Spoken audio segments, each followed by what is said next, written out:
खुद को मत बदलो किसी को दिखाने के लिए, बस खुद को बदलो सिर्फ अपने लक्ष्य को यानी कि अपने टारगेट को पाने के लिए। नमस्कार दोस्तों, आज के वीडियो में करेंगे हम 8 जुलाई के सभी महत्वपूर्ण करंट अफेयर पे। देखिए आज की वीडियो में टोटल हम 16 मोस्ट इंपॉर्टेंट करंट अफेयर पर चर्चा करेंगे और देखिए आज 16 प्रश्न है यानी कि वीडियो थोड़ा सा लंबा होगा, तो शुरू से लास्ट तक बने रहिएगा वीडियो में। और देखिए इस वीडियो को पूरा देखने के बाद आप इसकी पीडीएफ फाइल जो है उसको भी डाउनलोड कर सकते हैं और साथ में आप पूरे 2020 के मंथली करंट अफेयर की पीडीएफ डाउनलोड कर सकते हैं फ्री में। मेरे तरफ से गिफ्ट समझिए आपके सभी 2021 के एग्जाम के लिए।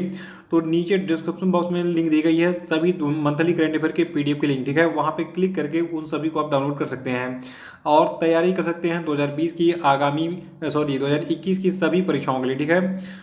और देखिए 2021 के जितने मंथली करंट अफेयर के वीडियो है उन सबकी भी लिंक नीचे डिस्क्रिप्शन बॉक्स में दी गई है, वहां पे क्लिक करके उन सबको देख के रिवीजन करते रहिए और जो लोग हैं वो चैनल को सब्सक्राइब कर लें, साथ में घंटे का आइकन दबा के वीडियो को लाइक और शेयर भी कर दें, ठीक है। तो चलिए शुरू करते हैं। देखिए आज के करंट अफेयर का पहला प्रश्न है कि विश्व चॉकलेट दिवस या फिर अंतरराष्ट्रीय चॉकलेट दिवस कब मनाया जाता है। देखिए जो आपका विश्व चॉकलेट दिवस है इसको अंतरराष्ट्रीय चॉकलेट दिवस के नाम से भी हम जानते हैं। ये 7 जुलाई को हर साल मनाया जाता है। आपको बता दूं विश्व चॉकलेट दिवस पहली बार 2009 में मनाया गया।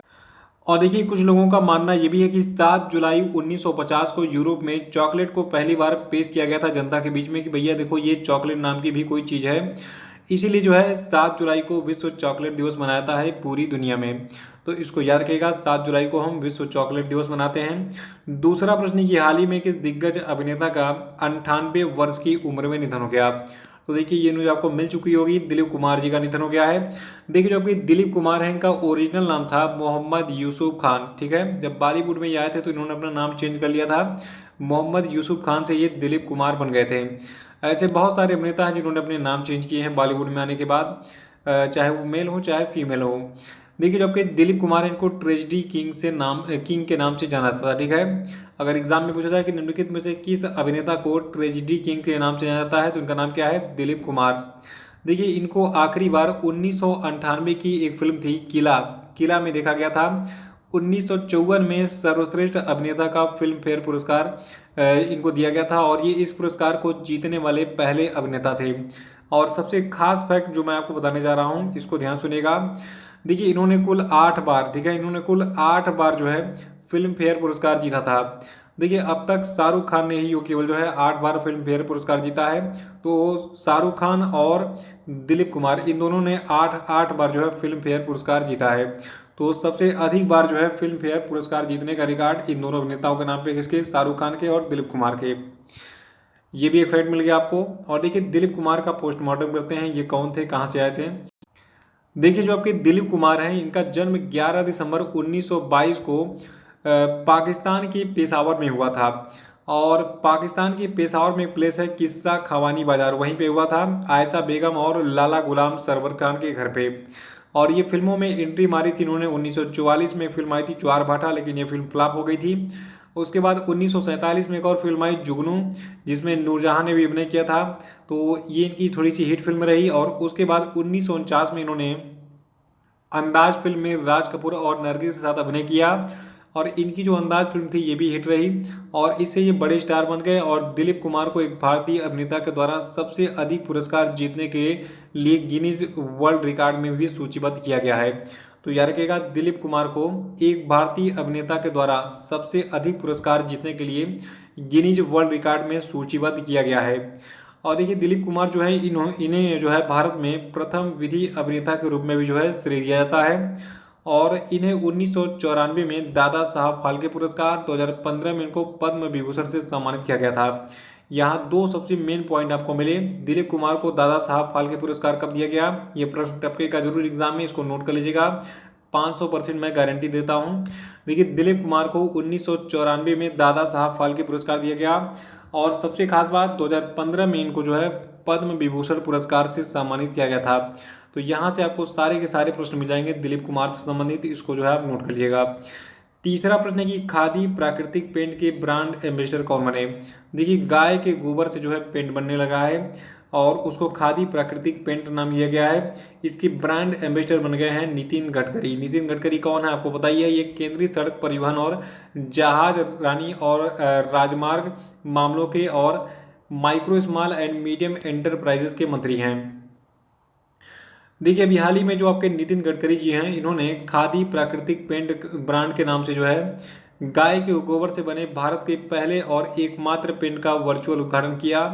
इसके अलावा नितिन गडकरी ने भारत भर में इसे बढ़ावा देने के लिए और युवा उद्यमियों को गाय के गोबर के पेंट के निर्माण को प्रोत्साहित करने के लिए अपने आप को ही जो है ब्रांड एम्बेसडर बना दिया कि मैं खुद इसका प्रचार करूंगा। और इसका निर्माण कहाँ पे किया जा रहा है? देखिए जो आपका खादी प्राकृतिक पेंट है, तो ये जो है एक ऑटोमेटिक यानी कि स्वचालित विनिर्माण संयंत्र कुमारप्पा राष्ट्रीय हस्तनिर्मित कागज संस्थान के परिसर में स्थापित किया गया है, जहां पर खादी और ग्रामोद्योग आयोग की एक इकाई लगी है जो इस पेंट का निर्माण कर रही है। तो खादी प्राकृतिक पेंट के ब्रांड एम्बेसडर कौन बनाए गए हैं? नितिन गडकरी जी। और आप भी इसका यूज कर सकते हैं। चौथा प्रश्न है कि हाल ही में दिल्ली के मुख्यमंत्री अरविंद केजरीवाल ने दिल्ली महिला आयोग की अध्यक्ष स्वाति मालीवाल और उनकी टीम का जो कार्यकाल है ये कितने सालों के लिए बढ़ा दिया है? देखिए यहाँ पे एक प्रश्न पहले ही आपका क्लियर हो गया कि जो आपका दिल्ली महिला आयोग है इसके अध्यक्ष कौन है? स्वाति मालीवाल हैं। और इनका कार्यकाल 3 सालों के लिए बढ़ा दिया गया, यानी कि 3 साल के लिए आपके लिए छुट्टी हो गई। आपको किसी नए अध्यक्ष का नाम नहीं रखना है। तो अभी भी स्वाति मालीवाल जो है ये दिल्ली महिला आयोग की अध्यक्ष बनी रहेंगी। आपको बता दूं जो आपका दिल्ली महिला आयोग है इसका पुनर्गठन 2015 से 18 के लिए किया गया था। इसके बाद फिर 2018 से 2021 तक के लिए इसका जो है दूसरी बार कार्यकाल बढ़ाया गया। अब तीसरी बार 2021 से 2024 तक के लिए इसका कार्यकाल इसलिए बढ़ा दिया गया है क्योंकि जो स्वाति मालीवाल हैं ये अपने पद पर बहुत अच्छा काम कर रही हैं, इसलिए इनका कार्यकाल 3 साल के लिए फिर से बढ़ा दिया गया है। पांचवा प्रश्न की हाल ही में अफगानिस्तान क्रिकेट बोर्ड ने किस खिलाड़ी को T20 टीम का नया कप्तान नियुक्त किया? देखिए अफगानिस्तान का जो क्रिकेट बोर्ड है इसने राशिद खान को भी हाल ही में अपने T20 फॉर्मेट का जो है टीम का नया कप्तान अपॉइंट किया है। और देखिए आपको बता दूं जो आपके राशिद खान हैं इस समय ये ICC T20 गेंदबाजी रैंकिंग में दूसरे नंबर पर हैं। और पहले नंबर पर कौन है? ये साउथ अफ्रीका के तबरेज शमसी से 31 अंक पीछे हैं जो कि पहले स्थान पर है। ठीक है। और साथ में देखिए जो आपका अफगानिस्तान क्रिकेट बोर्ड है तो इसने कैप्टन के साथ साथ वाइस कैप्टन की अपॉइंटमेंट भी की है। अभी हाल ही में नजीबुल्लाह जादरान को जो है T20 टीम का उप कप्तान भी अपॉइंट किया है अफगानिस्तान क्रिकेट बोर्ड ने, इसको याद रखिएगा। छठवां प्रश्न है कि ICC महिला वनडे रैंकिंग में कौन सी भारतीय बल्लेबाज पहले स्थान पर है? तो देखिए ICC महिला वनडे रैंकिंग में जो भारतीय क्रिकेट कैप्टन है मिताली राज ये पहले नंबर पर आ गई हैं। देखिए मिताली राज की थोड़ी सी हिस्ट्री हम देखेंगे। देखिए जो कि मिताली राज है इन्होंने 4 स्थानों के सुधार के साथ शीर्ष 762 रेटिंग पर जो है ये पहुंची। और इससे पहले मिताली राज 2018 में फरवरी महीने पर जो है पहले स्थान पर पहुंची थी। और ये जो है साल 2005 में पहली बार ICC की वनडे रैंकिंग में पहले पोजीशन पर आई थी। तो इससे पहले ये कब कब पहले रैंक पे आई थी मैंने आपको बता दिया है। अभी आपको बस इतना याद रखना है कि जो ताज़ा रैंकिंग जारी की गई है ICC की महिला वनडे रैंकिंग, ठीक है, इसमें भारत की क्रिकेट कैप्टन मिताली राज पहले स्थान पर आ गई हैं। सातवां प्रश्न की हाल ही में किस देश ने चीन, दक्षिण कोरिया, मलेशिया, नेपाल, श्रीलंका और थाईलैंड से तांबे के कुछ उत्पादों के आयात पर एंटी डंपिंग ड्यूटी नहीं लगाने का फैसला किया है? तो देखिए अभी हाल ही में भारत ने जो है चीन, दक्षिण कोरिया, मलेशिया, नेपाल, श्रीलंका और थाईलैंड से जो तांबे के उत्पाद आते हैं उन पर एंटी डंपिंग ड्यूटी नहीं लगाने का फैसला किया है। देखिए तांबे के उत्पादों में विशेषकर जो बिजली के सामान में यूज होने, देखिए आपने देखा होगा तांबे के तार जो है ये काफ़ी मतलब यूज़ होते हैं घर में वायरिंग के लिए। तो ऐसे कुछ प्रोडक्ट हैं जिस पर एंटी डंपिंग शुल्क नहीं लगाएगी भारत सरकार। ये देश कौन से हैं जिन पर मतलब जहाँ से आयातित वस्तुओं पे नहीं लगाया जाएगा? चीन, दक्षिण कोरिया, मलेशिया, नेपाल, श्रीलंका और थाईलैंड। इन 6 देशों का नाम जरूर याद रखिएगा।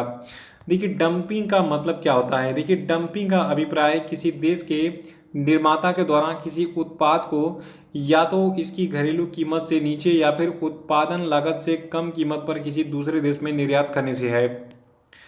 आठवां प्रश्न है कि भारत का दूसरा सबसे बड़ा क्रिकेट स्टेडियम किस स्थान पर बनाया जा रहा है?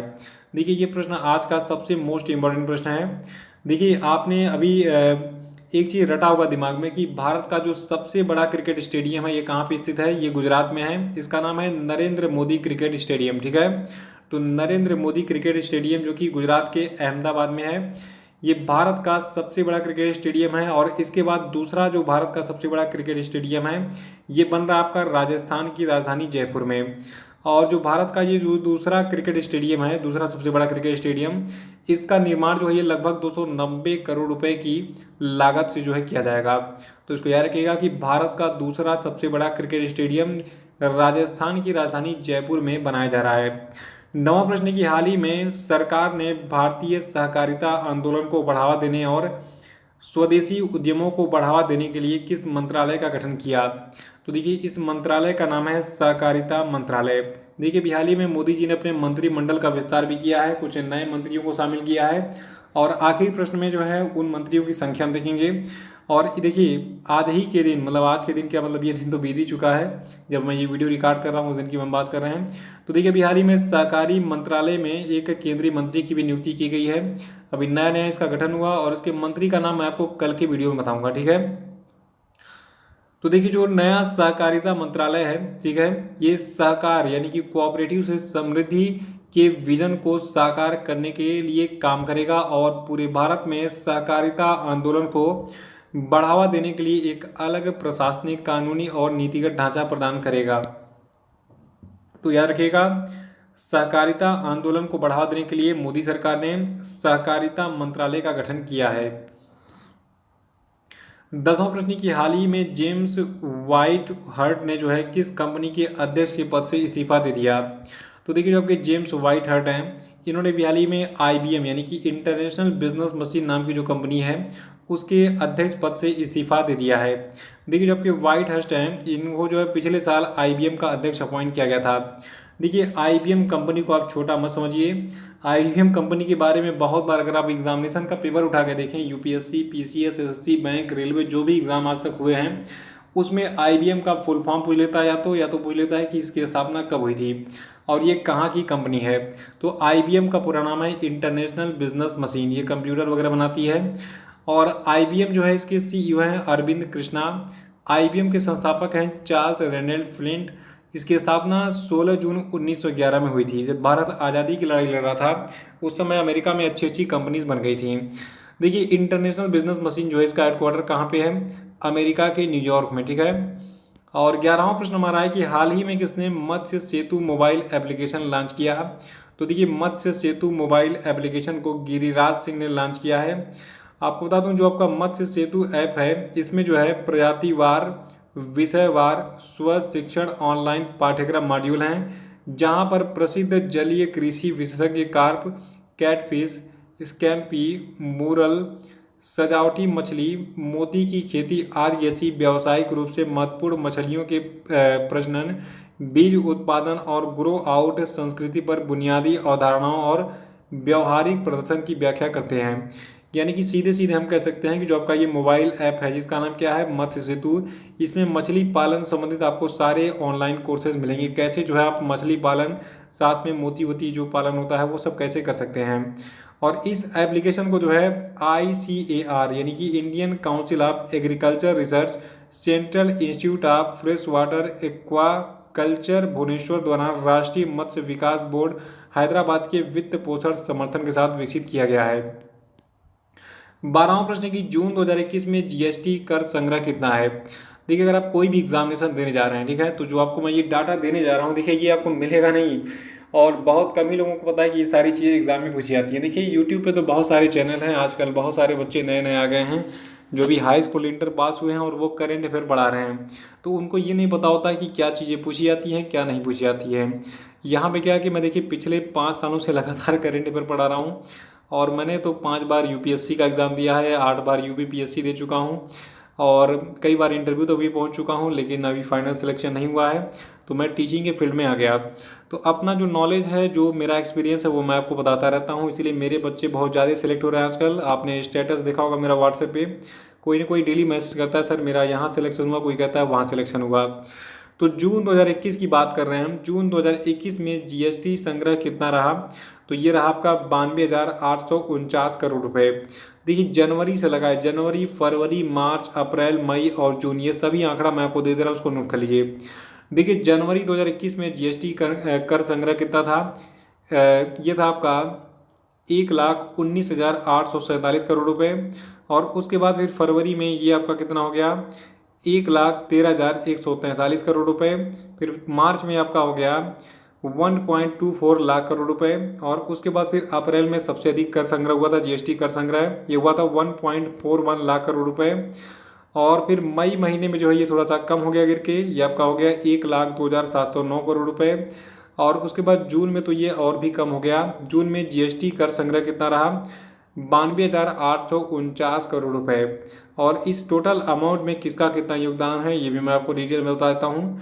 देखिए, केंद्र सरकार ने जून महीने के लिए कुल 92,849 करोड़ रुपए का जीएसटी लगाया, जिसमें जो है देखिए टोटल जीएसटी में जो सीजीएसटी है यानी कि सेंट्रल जीएसटी है ये 16,424 करोड़ रुपए रहा। और इस टोटल अमाउंट में एसजीएसटी जो आपका है ये आपका कितना रहा, 20,397 करोड़ रुपए। इसमें आईजीएसटी जो है आपका रहा 49,079 करोड़ रुपए। और इसमें उपकर जो है ये 6,949 करोड़ रुपए है, यानी कि टोटल अमाउंट को ऐड कर देंगे तो ये वाला अमाउंट आपको मिल जाएगा। इस पेज का स्क्रीनशॉट लीजिए। मैंने आपको कल भी कहा था कि जो अच्छी न्यूज़ होती है उसको आप जो है एग्जाम गुरु एकेडमी वाला लोगों के साथ जो है इसको ऐसे ही बिल्कुल स्क्रीनशॉट लेके इसको लगा लिए कीजिए, ताकि लोगों को लगे कि यार ये डाटा कहाँ से मिल रहा है। ठीक है, देखिए लोगों की मदद करनी चाहिए। अगर आप लोगों की मदद करना सीख जाते हैं तो ईश्वर आपकी मदद करता है। कर भला तो हो भला, ठीक है, ये बहुत ही आपने फेमस वर्ड सुना होगा कि कर भला तो हो भला। 13वां प्रश्न की हाल ही में किस फिल्म के मशहूर फिल्म निर्माता रिचर्ड डोनर का निधन हो गया। तो देखिए रिचर्ड डोनर जो है ये सुपरमैन फिल्म के निर्माता थे और इनका निधन हो गया है, बहुत दुख की बात है। देखिए इनकी मशहूर फिल्मों में जो है कौन कौन सी फिल्में थी, सुपरमैन, लेथल वेपन और द गोइनीज, ठीक है। तो इन सभी का डायरेक्शन यानी कि निर्देशन किया था इन्होंने। 14वां प्रश्न की हाल ही में किसे एयर ट्रांसपोर्ट वर्ल्ड का airline of the year award दिया गया। तो देखिए एयर ट्रांसपोर्ट वर्ल्ड का जो airline of the year award है इसको जीता है कोरियन एयर ने, ठीक है। तो कोरिया की एक विमानन कंपनी है कोरियन एयर, इसने जीता क्या है airline of the year award. आपको बता दूं जो आपकी ये कंपनी है कोरियन एयर, ठीक है, तो इसके उत्कृष्ट नेतृत्व उद्योग के अब तक के सबसे खराब संकट यानी कि कोविड संकट के दौरान परिचालन रूप से जो है लाभदायक बनाए रहने और इसकी क्षमता, स्वास्थ्य सुरक्षा, ग्राहक सेवा उत्कृष्टता के लिए इसकी मजबूत प्रतिबद्धता और कर्मचारियों के साथ इसके उल्लेखनीय संबंध के लिए इसको ये सम्मान दिया गया है। यानी कि कोरोना के समय भी इसने बढ़िया परफॉर्म किया, अपने कर्मचारियों को अच्छी सेवाएं दी और जो ग्राहक होते हैं उनको भी अच्छी सेवा दी, इसीलिए इसको ये सम्मान दिया गया। 15वां प्रश्न की हाल ही में पर्यटन और आतिथ्य उद्योग को मजबूत और सक्षम करने के लिए पर्यटन मंत्रालय ने किसके साथ समझौता किया। तो देखिए पर्यटन और आतिथ्य उद्योग को मजबूत और सक्षम करने के लिए पर्यटन मंत्रालय ने हाल ही में यात्रा नाम का एक ट्रेवल एजेंसी कंपनी है इसके साथ समझौता किया है। देखिए जो यात्रा नाम की ये ट्रेवल एजेंसी कंपनी है इसकी स्थापना 1 अगस्त 2006 में की गई थी।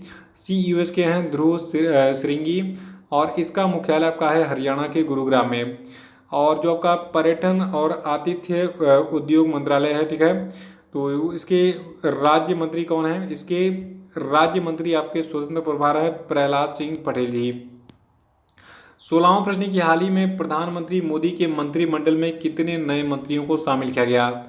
देखिए इन मंत्रियों के नाम आपको अभी नहीं रटने हैं, आपको मैं जब भी ये पब्लिश हो जाएगा कि किस मंत्री को कौन सा मंत्रालय दिया गया है तब मैं बताऊंगा, तब उसको रटिएगा, ठीक है। तो अभी बाकी सारे लोग तो जान ही गए होंगे फेसबुक पे, क्योंकि जब जो जहाँ पे निवास करता है वहाँ के क्षेत्रीय नेताओं की जो है बधाई के तांते लगे हुए हैं कि फला मंत्री जी को जो है फला सांसद को केंद्रीय मंत्री बनाए जाने पर बहुत बहुत बधाई। तो अभी मैं आपको बस संख्या बताऊंगा, टोटल 43 जो है नए मंत्री शामिल हुए हैं प्रधानमंत्री मोदी के मंत्रिमंडल में, तो इसको याद रखिएगा। तो ये थे आपके आज के सभी महत्वपूर्ण करंट अफेयर और हम बात करेंगे आज के सभी क्वेश्चन डे पे। देखिए आज के क्वेश्चन डे का पहला प्रश्न आपके लिए कि मध्य प्रदेश के नए राज्यपाल कौन बने हैं, नाम बताइए। देखिए अभी हाल ही में जितने भी नए राज्यपाल अपॉइंट किए गए हैं इन सभी के बारे में मैंने कल के वीडियो में बताया था, तो कल का वीडियो देख के उसको रिवाइज कर डालिएगा, क्योंकि यहाँ से प्रश्न आपको निश्चित रूप से एग्जाम में मिलेंगे। दूसरा प्रश्न आपके लिए कि 23 जुलाई को होने वाले टोक्यो ओलंपिक के उद्घाटन समारोह में भारतीय दल के ध्वजवाहक के रूप में किसे चुना गया है, बताइए। देखिए उद्घाटन समारोह में किसको चुना गया तो आप बताइए। साथ में ये भी आपको बताना है कि जो इसका समापन सत्र होगा टोक्यो ओलंपिक का, इसमें भारतीय दल के ध्वजवाहक कौन होंगे, बताइए। नहीं पता इसको आप कल का वीडियो देख के रिवाइज कर डालिएगा। ये सारी चीज़ें बहुत बेसिक होती हैं और पिछले कई सालों का रिकॉर्ड है, ऐसे प्रश्न एग्जाम में बहुत पूछे जाते हैं। तीसरा प्रश्न आपके लिए कि हाल ही में किस देश ने बेहतर मौसम पूर्वानुमान के लिए एक नया उपग्रह FY3E लॉन्च किया, बताइए। चौथा प्रश्न कि हाल ही में इंग्लैंड के किस तेज गेंदबाज ने फर्स्ट क्लास क्रिकेट में 1000 विकेट पूरे कर लिए हैं, इनका नाम बताइए।